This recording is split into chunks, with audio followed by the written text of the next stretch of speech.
사사기 8장 27절에서 35절의 말씀을 가지고 변치 않는 마음이라는 제목으로 말씀을 나누려고 합니다. 어떤 마음이요? 변치 않는 마음. 3주간에 걸쳐서 우리는 사사 기드온에 대해서 나누었습니다. 여러분 어떠십니까?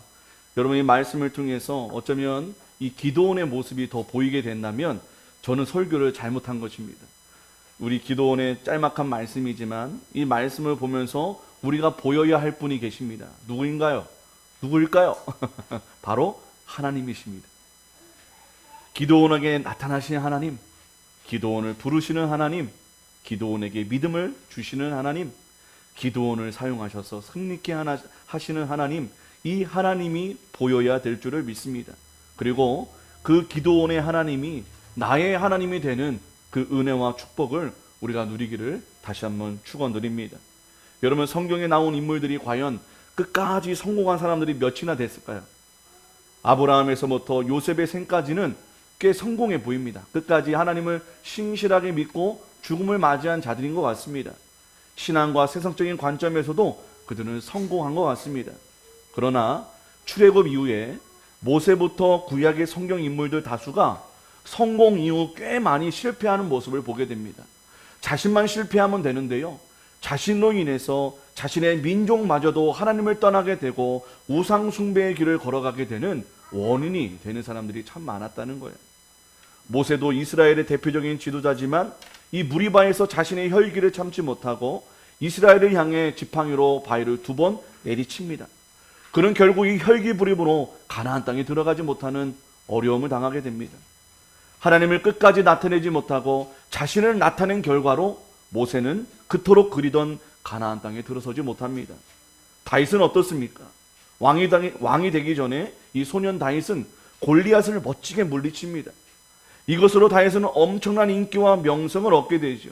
시골 양치기에 불과한 그가 이스라엘의 영웅이 되고 훗날 이스라엘의 왕이 되어버립니다. 그러나 하나님은요, 왕이 된 다윗에게 관심이 있지 않았습니다.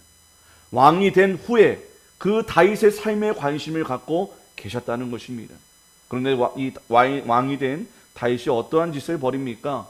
바세바를 간음합니다. 그리고 수십 명의 아내와 첩을 둡니다.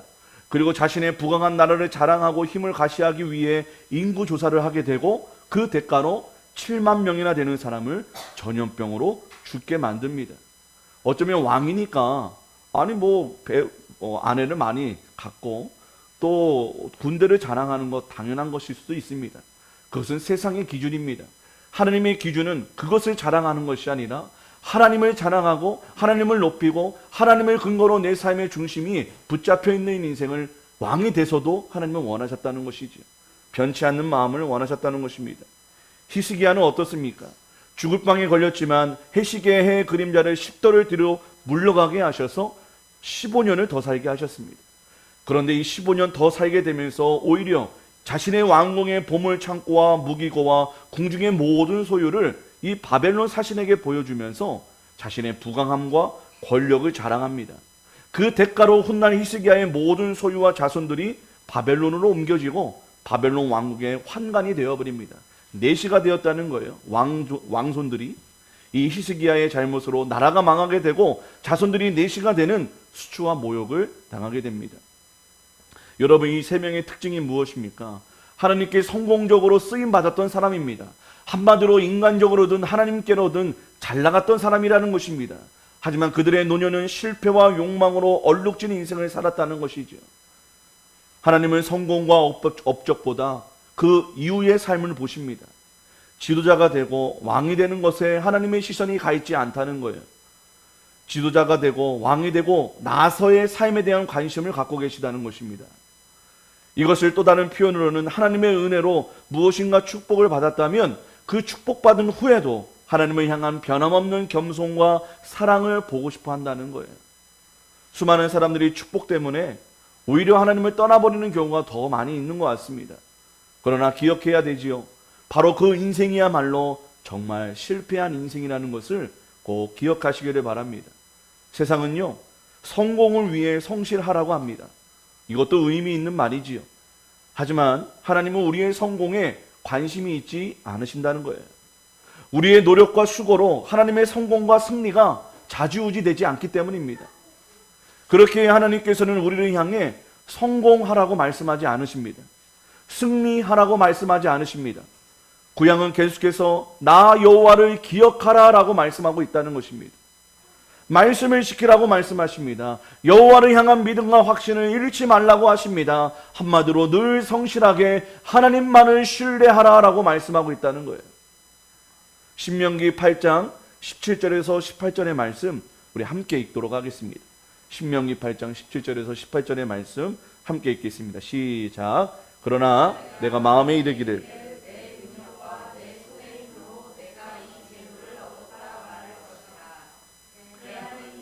기억하라. 그가 내게 재물 얻을 능력을 주셨습니다. 이같이 하심은 내 조상들에게 명세하신 언약을 오늘과 같이 이루려 하심이니라. 아멘. 여러분 기억하래요. 내가 너에게 재물 얻을 능력을 주었다는 거예요. 근데 만약에 재물 얻을 능력이 없어요. 그 누가 뺏어가신 거예요? 하나님이 뺏어가신 거예요. 그럼 누구한테 달라고 해야 돼요? 돈을 찾아다녀야 됩니까? 하나님께 능력을 달라고 부르짖어야 됩니까? 하나님을 찾아야 되는 것이지요. 그런데 많은 그리스도인들이요 성공을 위해 하나님을 찾기는 찾습니다. 어쩌면 바알과 아세라를 대신하는 하나님을 찾는 것일 수도 있을 것 같습니다. 왜 공부 잘하게 기도해요? 성공하려고. 네. 좋은 인생 살려고. 많은 돈을 가지고 살려고. 높은 지위를 얻으려고. 네. 근데 그것을 하나님을 위한 길인가 나를 위한 길인가를 한번 생각을 해봐야 된다는 거예요. 하나님보다 성공을 더 사랑합니다. 돈을 더 사랑합니다. 내 인생의 형통을 더 사랑합니다. 하지만 인간의 더 큰 문제와 죄성이 뭐냐면 잘 되면 성공하면 하나님을 잊어버린다는 거예요. 하나님의 영광을 가로채서 내가 갖는다는 거예요. 그게 가장 큰 죄성이라는 것입니다. 하나님 때문에 성공했으면 승리했으면 구원을 경험하고 행복을 회복하였으면 우리의 삶에 우리의 입술에 하나님의 이름이 높아져야 하는데 우리는 우리가 한 것처럼 나를 드러냅니다. 예, 나를 높여요. 이런 간증 많이 하죠. 제가 새벽 예배를 몇십 년 동안 해서 우리 아들이 서울대 갔어요. 이게 간증이에요? 자기 자랑이에요? 자기 자랑이에요. 이거 간증이 아니에요. 예. 우리는 항상 우리의 노력으로 말미암아 내가 무엇인가를 이루었다는 것을 드러내기를 원합니다. 하나님이 쏙 빼버려요. 하나님. 그런데 오늘 이 기드온이 이런 악한 행위를 뻔뻔하게 하나님과 백성들 앞에서 보여주고 있다는 것입니다. 기드온뿐만이 아니죠. 우리 모두가 그렇습니다. 우리는 그렇게 배은망덕합니다. 간악합니다. 그렇게 하나님 우리의 성공이나 승리에 관심을 갖고 있지 않습니다. 자신을 대하는 태도인 거룩한 성실함에 관심을 가지고 있다는 거예요. 여러분 성공하기 위해 성실하게 살려 하지 마시고 주 앞에서 변치 않는 마음으로 성실하게 사는 것에 성공하시기를 축복합니다. 아멘이십니까? 예. 하나님 앞에서의 성실함을 우리가 회복해야 될 줄을 믿습니다. 여러분 영어로 성실이라는 단어를 찾아보니까 좀 어렵네요. faithfulness, 충실함, 신뢰함이라고 나옵니다. 거기에 옆에 이렇게 공간을 이렇게 가로를 쳐서 이런 말이 있어요. 재밌는데 다른 사람과 바람을 피우지 않는 이라는 뜻이 있대요. 성실이라는 뜻이에요. 뭐라고요? 다른 사람과 바람을 피지 않는. 예, 정말 중요한 단어인 것 같습니다. 성실이라는 것은요, 다른 사람과 바람을 피우지 않는 것입니다. 이 말을 영적으로 하나님을 향한 성실함을 표현한다면 하나님 외에 다른 신을 섬기지 않는 것입니다. 왜냐하면 하나님만이 참 신이고 복의 근원이시기 때문입니다. 그래서 하나님을 잘 섬기고 사랑하면 복을 누리게 되는 거예요. 그래서 하나님을 잘 섬기고 사랑하면 복을 누리게 되는데 때론 그 축복의 열매가 물질이 될 수도 있고 명예가 될 수도 있고 권력과 세상의 성공일 수 있습니다. 믿음이 될 수도 있고요. 하지만 안타깝게도 이 축복의 근원이신 하나님을 버리고 오히려 많은 사람들이 이 축복의 노예가 될 때가 너무 많다는 것입니다. 여러분 어리석게 살지 마시길 바랍니다. 하나님이 주신 축복을 내가 가지려고 하지 마시고 하나님을 버리지 마시고 세상과 나의 죄성과 욕심을 버리시기를 바랍니다. 나의 교만함을 버리시기를 바랍니다. 끝까지 하나님 붙잡고 사는 믿음의 성실함을 우리가 결코 잃어버려서는 안 될 줄을 믿으시기를 바랍니다. 제가 왜 이토록 하나님을 향한 성실함과 신실함에 대해 이야기하는 것일까? 우리가 읽은 말씀에서 알 수 있듯이 기드온이요 다시 기드온 돼버렸어요. 이해가 되십니까? 기드온이 다시 기드온이 돼버렸어요. 처음에 6장에 등장한 기드온은 겁쟁이 기드온이었습니다. 그런 그가 하나님의 부르심을 받고 큰 용사, 전능한 전사 바알과 아세라를 찍어버린 자 여룻바알로 잠시 쓰임 받았습니다. 그런데 여러분, 이 축복과 이 영광은 오래가지 못합니다. 그는 다시 동족을 잔인하게 살육하고 스스로 왕이 되어버립니다. 말로는 스스로 왕이 아니라고 하지만 행동은 자신이 왕이라고 광고하며 살아갑니다. 이 승리의 전리품으로 금 에봇을 만들어서 우상 숭배의 근원지가 되게 합니다. 거기에다가 수많은 첩첩들을 둔 음욕에 빠진 타락한 사사 기드온으로 살아가고 그 생을 그렇게 마칩니다. 정말 용두삼위의 참 모델이 아닌가 생각이 듭니다. 6장 기드온의 등장에서부터 7장 미디온 병사의 꿈 해몽을 듣는 순간까지 하나님이 등장하십니다. 하나님이 그와 함께 하십니다. 하나님이 그와 함께 하셔서 그에게 지시를 하시고 명령을 내리십니다. 진두지휘를 하세요. 하지만 300명으로 기적같은 전쟁을 승리한 후에 이 잔당들을 쫓기 시작하면서 8장 그 어디에도 하나님은 등장하지 않으십니다. 하나님은 나타나지 않으십니다. 하나님의 능력으로 놀라운 승리를 맛보면서 기드온은 변질되어 가고 그 모습을 보는 하나님은 등장하지 않으십니다. 결국 이러한 마음의 중심을 보신 하나님은 더 이상 기드온에게 말씀하지 않으시고 침묵하십니다. 하나님의 침묵의 의미가 무엇입니까? 그 침묵 그 자체가 기드온과 그 이스라엘을 떠나셨다는 거예요. 여호와의 떠나심은 다시 고난과 고통의 시작을 의미하는 것입니다. 예레미야 2장 19절 함께 읽어볼까요? 예레미야 2장 19절 함께 읽습니다. 시작. 내 악이 너를 징계하겠고 그런즉 너 버림과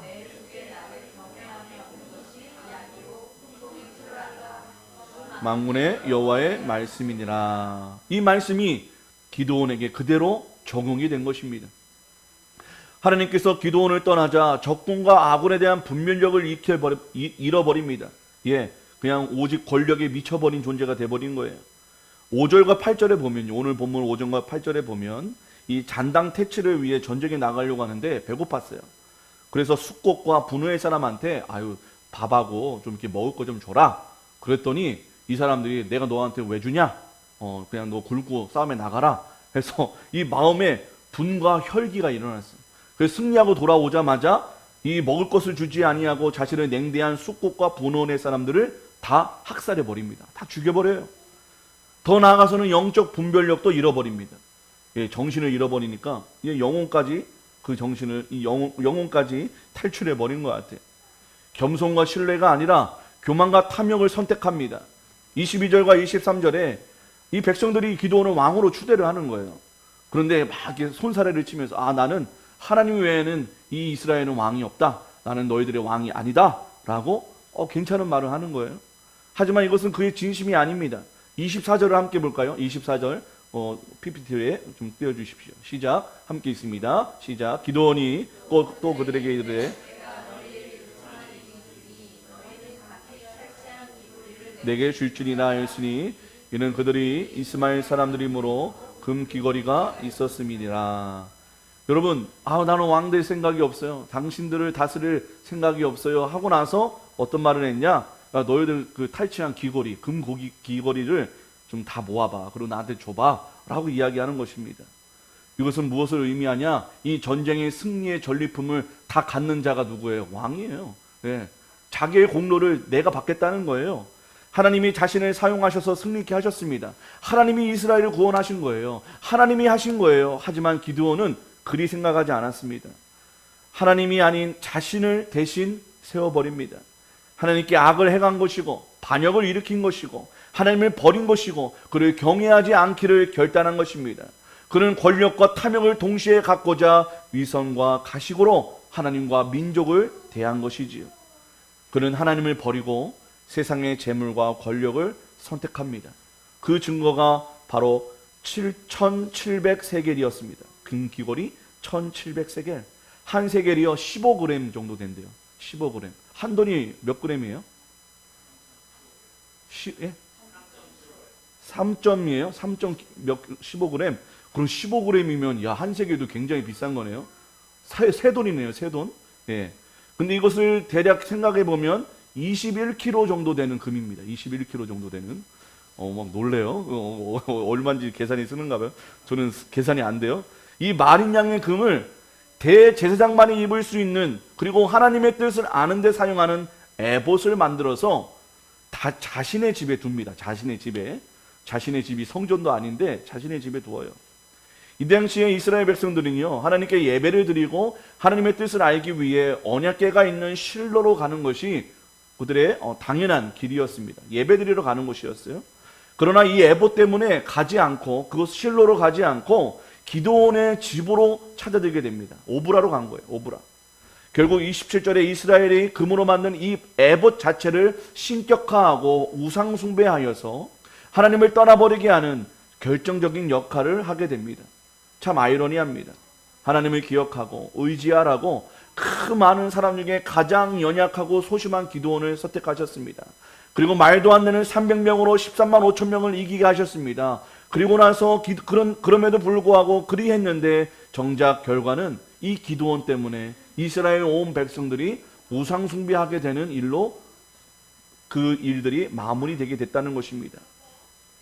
여러분, 사사기 7장 2절에 하나님의 우려가 현실이 된 것을 아십니까? 사사기 7장 2절 함께 읽겠습니다. 시작. 여호와께서 기드온에게 이르시되 너를 따르는 백성이 너무 많은즉 내가 그들의 손에 미디안 사람을 넘겨주지 아니하니니 이는 이스라엘이 나를 거슬러 스스로 자랑하기를 내 손이 나를 구원하였다 할까 함이니라.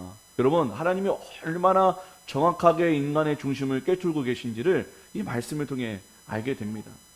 이럴까봐 그 3만 명 중에 300명 추린 건데 300명 가지고도 이 인간들은 자기가 잘났다고 떠들어대는 모습을 하나님은 다 알고 계셨다는 거예요. 더 나아가 아이러니하게도 바알과 아세라를 찍어내는 자라는 별명을 가진 여룻바알 기드온이 다시 이 에봇을 만들고 우상을 만들어서 이스라엘을 행하게 하는 장본인이 되었다는 것입니다. 여러분, 기드온을 선택하신 하나님이 실수한 것입니까? 아니면 하나님의 기대를 또다시 저버리고 여호와의 목전에서 음란한 우상 숭배의 악을 행한 기드온과 이스라엘이 정말 답이 없는 그런 악한 자인 것일까요? 하나님이 실수한 거예요? 우리 인간이 악한 거예요? 뭐예요? 아유, 맞아요. 네, 맞습니다. 정말 우리 인간이 악하다는 것을 다시 한번 증명할 뿐입니다. 하나님의 실수가 아니라 이런 악한 자들에게 기회를 주신 하나님의 은혜에 우리는 감사해야 된다는 거예요. 하나님은 계속해서 기회를 주시는데 우리는 성실하게 사는 일에 늘 실패하는 것입니다. 그럼에도 우리를 부르시고 구원하시고 사용하시는 의뢰를 포기치 않으시는 하나님께 우리는 감사할 뿐이라는 거예요. 여러분, 우리가 이런 존재예요. 여러분, 이렇게 이쁘게 입고 멋있게 입고 오시고 거룩한 채 하고 있지만 저를 비롯해서 우리가 얼마나 악합니까? 우리가 얼마나 이기적입니까? 우리가 얼마나 자신밖에 모르고 나의 영광을 위해서, 나의 욕심을 위해서만 살려고 합니까? 어디 하나님께 드리고 있는 삶이 어디 있습니까? 하나님을 위해 조금이라도 희생하고 손해맞고 사는 인생이 어디 있다는 거예요? 여러분, 말씀해 주세요. 저 하나님 때문에 이렇게 살고 있어요. 이런 어려움을 당하고 있지만 그래도 하나님 때문에 행복해요 라고 말하면서 살 수 있는 사람이 몇이나 되고 있냐는 것입니다. 그럼에도 불구하고 놀라운 사실은 이런 우리들이지만 계속해서 하나님은 우리에게 기회를 주신다는 거예요. 이런 우리들이지만 하나님은 계속해서 은혜의 비를 뿌려주신다는 거예요. 여러분, 이것을 감사해야 됩니다. 예. 제가 요즘에 가만히 생각하면서 자꾸 불평불만이 제 마음 가운데 들어왔습니다. 하나님, 이렇게 해도 안 되고 저렇게 해도 안 되고 답이 보이지 않습니다. 아니, 하나님, 조금이라도 뭔가 이렇게 이루어져야 되는 것이 아닙니까? 내가 뭔가를 이렇게 좀 뭘 했다고 자랑할 만한 일들이 일어나야 되지 않겠습니까? 그런 마음 때문에 하나님이 원망스럽고 제 자신이 너무 원망스러운 거예요. 그러면서 지금까지의 내 삶을 내가 잘못 산 것은 아닌가 생각이 들었습니다. 어떻게 하면 잘 살 수 있을까? 어떻게 하면 내 삶을 회복시킬 수 있을까? 오로지 저의 마음 가운데 저의 생각으로 가득했던 것 같습니다. 그런데 계속 하나님께 원망하는 기도, 또 하나님께 묻는 기도를 통해서 하나님께 저에게 이런 마음을 주시는 거예요. 야, 내가 너 같은 인간 구원해줬어. 야, 내가 너 같은 인간 목사 되게 했어. 야, 내가 너 같은 인간 살아가게 해주고 있어. 그거 감사하면 안 되겠니? 네가 조금 없다고, 네가 누리지 못한다고 나를 원망하지 말고, 그것조차도 누릴 수 없었던 너의 인생을 구원해주고 내가 너의 아버지 된 것을 감사할 수는 없겠니? 저에게 말씀해 주시는 것 같았어요. 그래서 100% 감사하지 않지만 아직 한 50%는 감사하고 있어요. 이 프로가 점점점 늘어나게 될 줄을 믿습니다. 우리 모두가 그런 삶을 살아가야 될 줄을 믿습니다. 여러분, 일이 잘 안 되십니까? 내 손이 아직도 고쳐지지 않고 있습니까? 내가 원하는 그 무엇이 점점점 멀어지고 있습니까? 여러분, 그래도 괜찮아요. 왜요? 하나님이 우리의 아버지 되시기 때문에. 이것이 우리의 감사해야 할, 또 우리가 행복하게 기뻐하며 살아야 할 가장 큰 이유가 될 줄을 믿습니다. 여러분, 높아지면 높아질수록 하나님 떠나요. 내가 가지면 가질수록 하나님을 사랑할 수가 없어요. 우리가 없어야 하나님이 그 자리에 더 많이 들어오실 수 있음을 기억하시기를 바랍니다. 이 우상 숭배와 함께 기드온 자신은 암묵적으로 이스라엘의 왕으로 살아갑니다. 그 증거가 뭐냐면 아내와 첩을 70명, 많은 아내와 첩을 두어서 70명의 아들을 두었다고 합니다. 오늘날과 같은 이 우리나라에서는 이런 사람이 애국자인데, 애국자인데, 놀랍습니다. 70명의 아들을 낳습니다. 31절에 보니까 세겜에 있는 그의 첩도 아들을 낳았으므로 그 이름을 아비멜렉이라 하였더라 라고 나옵니다. 세겜 이방 여인, 세겜까지 가가지고 여자를 또 취했어요. 대단합니다. 그의 아들의 이름이 뭐냐? 아비멜렉이라는 거예요. 이 아비멜렉의 뜻이 뭐냐면 아비, 나의 아버지. 아비가 나의 아버지라는 뜻이에요. 멜렉, 왕이다 라는 뜻이에요. 멜렉은 왕이다. 나의 아버지가 뭐다? 왕이다. 제가 제 아들의 이름을 아비멜렉으로 진 거예요. 그럼 내가 뭐라는 거예요? 내가 왕이다 라는 뜻이. 참 재밌습니다. 입술로는, 겉으로는 손사래를 치며 나와 우리 자손은 절대 너희를 다스리지 않을 것처럼 겸수를 떨더니만 정작 자신의 그 본심은, 그리고 그 아들의 이름은 아비멜렉이라고 짓고 수많은 처첩을 두고 그냥 정작 왕으로 살고 있다는 것입니다. 왕이었어요. 근데 여러분, 이 기드온을 욕할 게 아니라는 거예요. 기드온을 욕할 게 아니에요. 우리도 늘 하나님이 나의 왕이라고 찬양을 하고 주구장창 떠들기를 하는데, 우리가 이 세상에 나아가면, 내가 살아가는 현실을 살아가면 내가 주인된 삶을 살아갑니다. 우리 우리 수아가 계속 설교하고 있어요. 수아 목사님 되실 거예요? 우리가 이 세상에 살면서 우리도 마찬가지로 내가 하나님 되고 살고 있다는 거예요. 내가 주인 되어 살고 있다는 거예요. 기드온 욕할 게 아닙니다. 기드온 정죄할 게 아니에요. 내 모습이 바로 기드온이라는 거예요. 여러분, 오늘 말씀을 통해, 이 기드온을 통해 나를 보여주신 하나님께 감사해야 될 줄을 믿습니다. 그리고 회개해야 될 줄을 믿습니다. 여러분, 이스라엘의 왕은 누구십니까? 기드온의 왕은 누구입니까? 하나님이세요. 하나님. 기드온, 그는 다시 하나님보다 세상을 두려워하여 포도주 틀에서 밀을 털던 겁쟁이 기드온으로 다시 돌아간 거예요. 다시 돌아간 거예요. 다만 바뀐 게 조금 있어요. 그건 뭐냐? 더 거만해지고 잔악해진 그의 마음뿐만 바뀌었습니다. 여러분, 세상의 눈으로 볼 때는요, 인생 역전한 기드온이 보입니다. 인생 역전했죠. 무서워가지고 그 포도주 틀에서 막 밀 털던 아무것도 아닌 나부랭이가 이스라엘 왕 같은 존재가 되어버렸습니다. 세상은 그것만 볼 것입니다. 하지만 하나님의 입장에서는 그는 철저히 믿음과 겸손에서 떠난, 하나님을 버리고 또 하나님께 버림받은 실패자라는 것입니다. 앞서 말씀드린 대로 하나님께서 더 관심을 갖고 보신 삶은 뭐예요? 우리의 승리, 우리의 성공이 아니라 그 이후의 삶임을 여러분 믿으시기를 바랍니다. 그래서 우리에게도 성공과 승리 이후에도 하나님을 향한 믿음과 신뢰의 성실함을 보는 그 마음을 하나님께서 원하시는 줄을 여러분 꼭 기억하시기를 바랍니다. 저는 여기 계신 모든 분들이 다 잘 될 거라고 저는 믿습니다. 잘 되는 게 문제가 아니라는 거예요. 잘 되고 나서 하나님을 떠나면 안 된다는 거예요. 미리 예방주사 놓는 거예요. 잘 될 줄 아니까. 우리 교회는, 우리 여러분 성도들은, 우리 가정은, 우리의 일터는 다 주님으로 인해 잘 될 줄 믿습니다. 그런데 진짜 잘 되는 건 잘 된 이후에도 그 잘된 마음이 떠나지 않는 거예요. 그것이 진짜 잘되는 인생인 줄을 여러분 기억하시기를 바랍니다. 하나님만을 의지하고 섬기는 민족으로 만들기 위해, 되돌리시기 위해 기드온을 사용하셨건만 기드온 자신이 우상숭배의 원흉이 되어버립니다. 우상숭배자였던 요아스 자신의 아버지처럼 말이죠. 그는 다시 우상숭배자로 돌아갑니다. 근데 그 우상의 대상이 누구예요? 바로 자기 자신이었어요. 내 자신이었어요. 그 증거가 뭐죠? 바로 전쟁 승리 후에 승리케 하신 하나님께 감사와 영광을 찬양하는 장면이, 여러분 찾아보세요. 말씀 어느 곳에도 나와 있지를 않아요. 하나님 때문에 승리했습니다. 하나님 어떻게 300명 가지고 23만 5천 명을 이길 수 있었습니까? 이건 하나님의 능력입니다 라고 고백하고 찬양 올려드리는 그 장면이 한 장면도 나오지 않아요.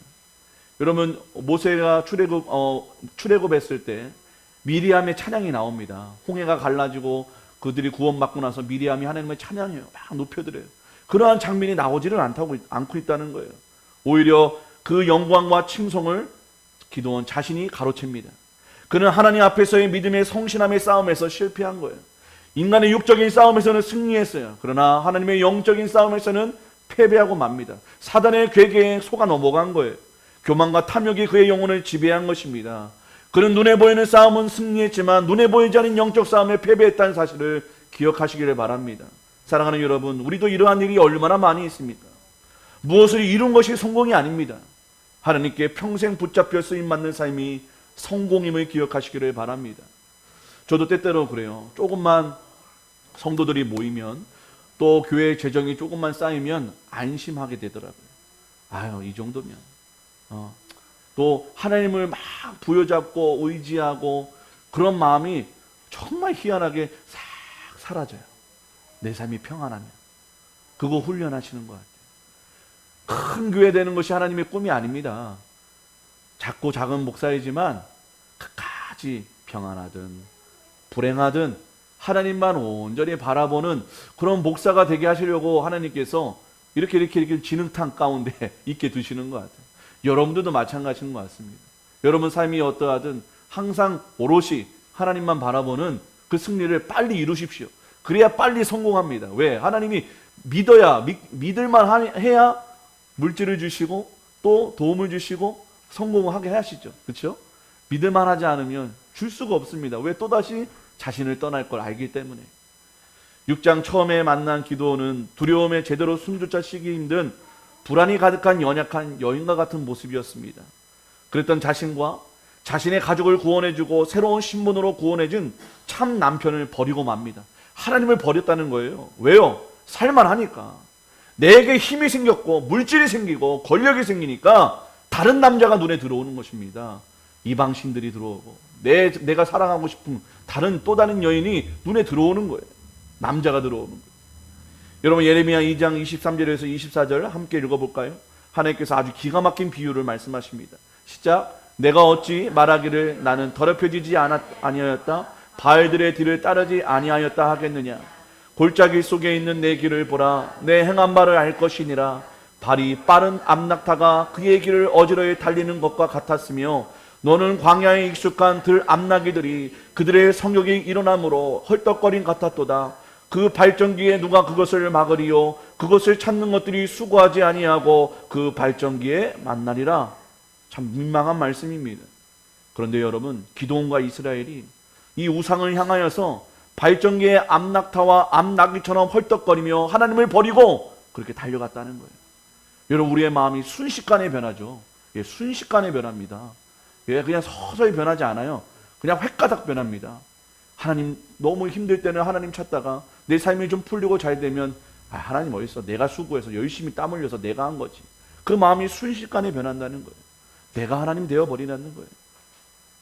여러분, 기드온만 이렇게 변질된 것입니까?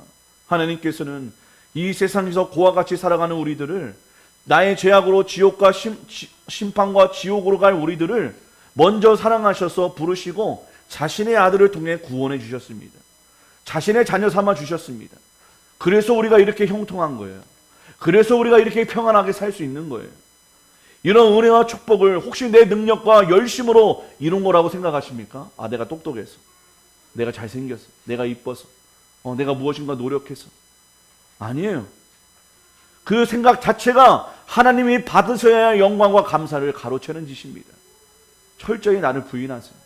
이 모든 것이 하나님의 은혜요 라고 늘 고백하세요. 내 마음이 정작 그렇지 않다 할지라도 내 마음을 부인하세요. 아니야, 하나님 때문에 내 삶이 이렇게 빛나고 있어. 기드온은 여룻바알로 부르심을 받았습니다. 여룻바알이라는 건 바알과 아세라를 찍어버리는 자, 불태우는 자로 불림 받았다는 거예요. 그럼 우리는 무엇으로 부름 받았습니까? 하나님의 자녀로, 예수 그리스도의 제자로 부름 받았습니다. 예수 그리스도를 영접하고 그의 말씀에 순종하여 이 땅의 모든 민족과 열방이 예수께 돌아오도록 살아가라고 그렇게 사명을 받았다는 거예요. 그러나 예수를 믿는 자나 안 믿는 자나 이 세상을 살아가는 이유가 똑같은 것 같습니다. 여러분들은 어떠십니까?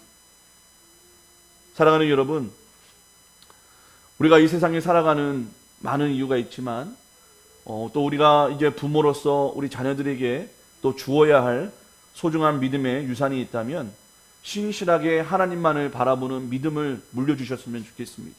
예, 저도 뭐랄까요, 제 마음 가운데 그런 위기감이 듭니다.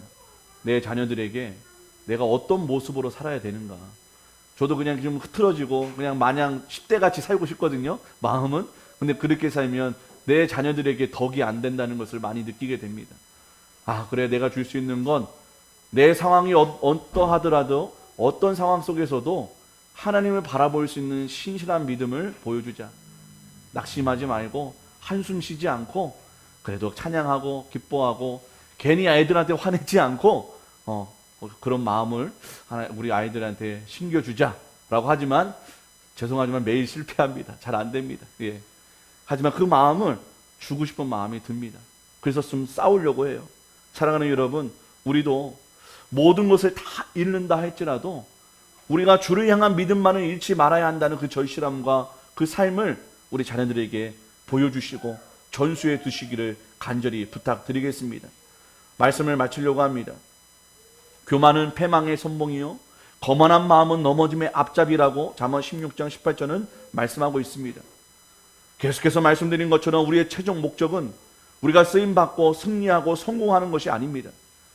승리한 이후의 삶, 성공한 이후의 삶, 그 삶 가운데도 하나님을 향한 신실함을 잃지 않는, 변치 않는 마음으로 살아가는 것이 우리의 삶의 진정한 목적인 것을 오늘 말씀을 통해 기억하시기를 바랍니다. 우리는 성공을 위해 살지 않습니다. 주님을 향한 신실한 삶을 성공하려고 사는 자들임을 기억하시기를 바랍니다.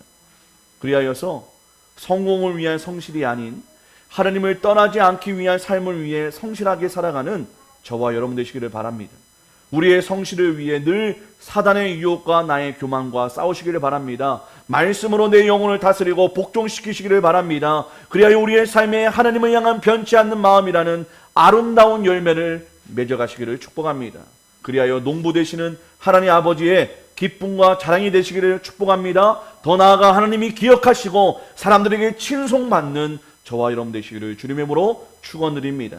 우리 말씀 기억하며 우리 내가 주인 삶은 함께 찬양